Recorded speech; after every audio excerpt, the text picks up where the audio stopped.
With me now, of course, is Dylan Ratigan, host of the Dylan Ratigan Show on MSNBC. Dylan, you've been down here how many days now? Since last Friday, so I don't know how many days is that. 5 days? At least 5 days. Tell me what you see different now than you saw 5 days ago. Quite honestly, every time I come down here, I see the exact same thing. Which is what? Which is a group of people that have almost nothing in common with each other than the shared agreement that their country is not in their control and that the powers of wealth, the narrow powers of wealth, are buying their government at auction and they're not going to take it anymore. You made a statement that has hit the blogs like wildfire where you said this is the Tea Party movement before the Tea Party was bought out. Yeah, I look at this like a blackjack game where they're dealing huge waves of energy. And the Tea Party was the first wave, coming to reject the obvious corruption between business and state that we saw coming out of the bailouts. The Tea Party went into a ditch. There was this huge wave under Barack Obama, inspiring wave, and people, myself included, thought Barack Obama and the Democrats will address this problem. Didn't happen. This, to me, is the third wave of that energy. We don't know what this is going to do, but we do know that the energy that is underlying the frustration at our government's refusal to end the relationship between those that fund our politicians and the policies they make has to be addressed. But let's talk about this. You've got the president pitching the jobs plan, saying that, there has to be fairness, there has to be equity in what people pay out. Who are they then mad with? Who are they blaming for where we are now? They are blaming a combination of large, wealthy private interests and our government, and the fact that we have gotten ourselves into what is really an auction-based democracy.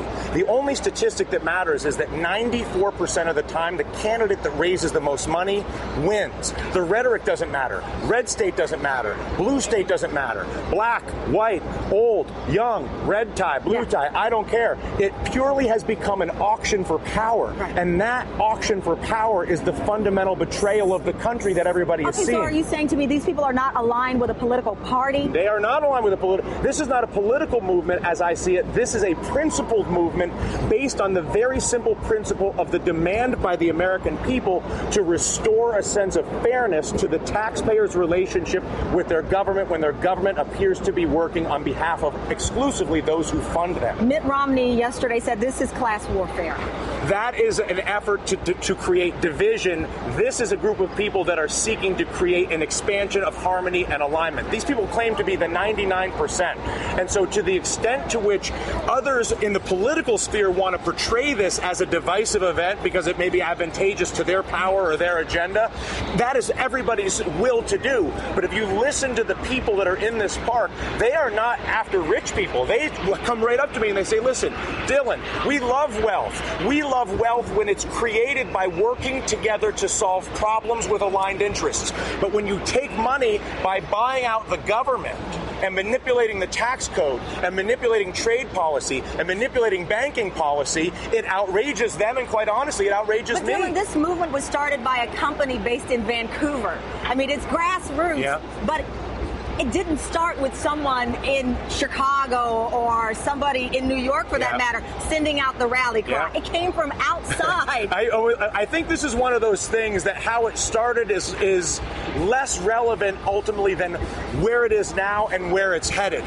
Yes, somebody from Vancouver may have thrown the initial pill in the water that brought this out, but what matters is the energy is there to converge around the value system of ending bought government and ending an auction democracy. We're seeing these rallies sprout up in 50 different cities so far. There are several others planned in the next few days. Occupied colleges, the kids are walking out today in school. But again, I have to wrap my mind around this. I can look at any other major movement, the civil rights movement. We can look at the Arab Spring. They had stated goals. And I'm not sure. They have a stated goal. What is the goal? Their stated goal is to end the ability for business to purchase our state. How do you do that? Well, I mean, there's a lot of ways to do it. As you know, we, unrelated to this, have started a foundation and a coalition called Get Money Out to force a constitutional amendment that bans, basically invokes NCAA rules that basically bans all federal politicians from taking money. As opposed to getting an argument on how you fund it, you basically lock it out. A lot of people here are on board with that Get Money Out coalition. A lot of the General Assemblies are adopting that as the action point. I don't know what they will all do, but there is a tool to do it, and it is a wave of energy to force a debate around a constitutional amendment to get the money out, to breach that relationship between business and state. This started September 17th. Where were these people, say, September 1st? Were many of these people already unemployed? What was the straw that broke the camel's back? What got them here besides this email that went out? When you talk to folks, people had such high hopes for this president. And a lot of people had really high hopes for the Tea Party, quite honestly, going back a few years. You think some of these people have I know that they really? did. Okay. There's Tea Partiers here that have left the Tea Party and joined Occupy Wall Street. Mm-hmm. The fact of the matter is that the failure to resolve that alliance between business and state by everybody up to this point is what is bringing everybody to this point. I guess my question, though, is where were they after the bailout? I mean, I asked the same question. I asked the same question, and I ultimately believe that the bailout, the reason this didn't happen right after the bailout is because that energy after the bailout went two places.